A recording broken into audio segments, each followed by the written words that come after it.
everyone. Today is such an important day. Today is World Day Against Human Trafficking. It is scary to think that that goes on these days. It's scary to think that there are people who are that evil in this world. And as I thought about what it is to be human trafficked, I couldn't help and think about what happened to me. And I'm not sharing my experience to draw attention to myself, but hopefully to share with you what it's like to be trafficked. And I'll admit, I was not trafficked, but what I experienced is very similar to what so many of these men, women, and children who are enslaved experience every single day. While I was kidnapped, I was mortified and I was embarrassed and I was forced to do all sorts of things that I never dreamt that I would ever do. And one time in particular that was truly humiliating was I remember my captor. He had taken me to Southern California during my captivity, and he and his wife had chosen this place in this dry riverbed. And it looked like, honestly, it looked like the fire swamp out of Princess Bride. If you've seen Princess Bride, you know what I'm talking about. It was just kind of a creepy place to be.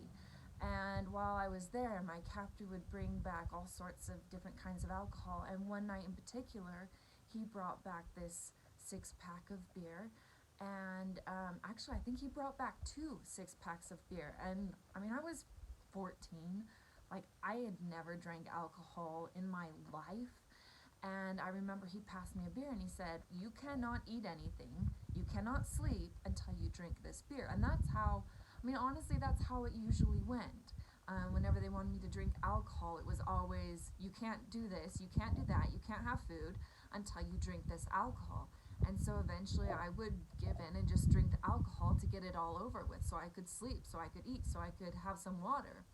And I drank a can of alcohol, and then he passed me another can of beer, and he told me to drink it. And by this time, I mean, I was feeling really, really sick, and it didn't matter to him. He just forced me on the ground and raped me.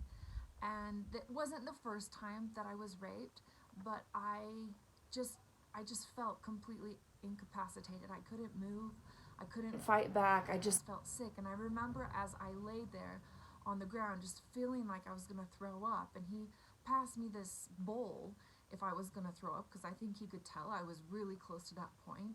And I remember grabbing hold of this bowl like it was a life raft and just holding on to it. And then it didn't come and it didn't come, and he finally took it away from me. And as soon as he took it away from me, I threw up and I passed out. And I remember the next morning I woke up and my face and my hair was crusted to the ground in throw up.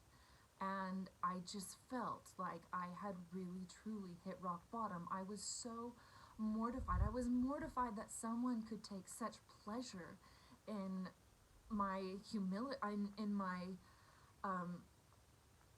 embarrassment, in my I don't even think disgrace is, that's not the right word, but just in they took pleasure in my pain and in my discomfort, and I was just humiliated and I was embarrassed. And after I was rescued and I became more and more involved in advocacy, I honestly didn't know what human trafficking was before I was kidnapped. And after I got home and I learned what it was, that sort of gave me this frame of reference to think, wow, I am so lucky, because yes, these terrible bad things happen to me, but what if that happened every single day, and not only were these predators there taking advantage of me and enjoying the power and control over me that these acts of sexual violence and rape really are, but what if they were making a financial gain off me as well? What if they were making money, and I was just a reusable commodity? And that shocked me. And so today, I cannot let today pass without asking everyone to come together to raise your voice. Human trafficking is scary. It is one of the fastest growing industries, if not the fastest growing industry in the world. And what's really sad, and actually is really, I'm quite ashamed of, but America is the #1 consumer. The #1 consumer. I mean, our country, and that is sickening and heartbreaking to me, because I know what a great country America is, and we need to change that. So we need to be at the forefront of this fight against human trafficking. Below, I've tagged a number of organizations that are incredible, that are doing amazing work, that need your support.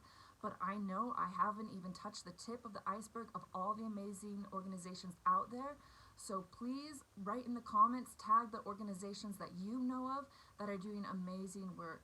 Because together, I know we can make a difference, and I know together we can end human trafficking. So thank you so much for your support. Thank you so much for listening to my long spiel. And if you want to hear a story from a true survivor of human trafficking, go check out my foundation's website. My foundation is Elizabeth Smart Foundation. Our podcast is called Smart Talks, and you're going to want to look up Kathy's story, and it's in part 1 and part 2. And she is a true survivor of human trafficking. Thank you all so much, and God bless you.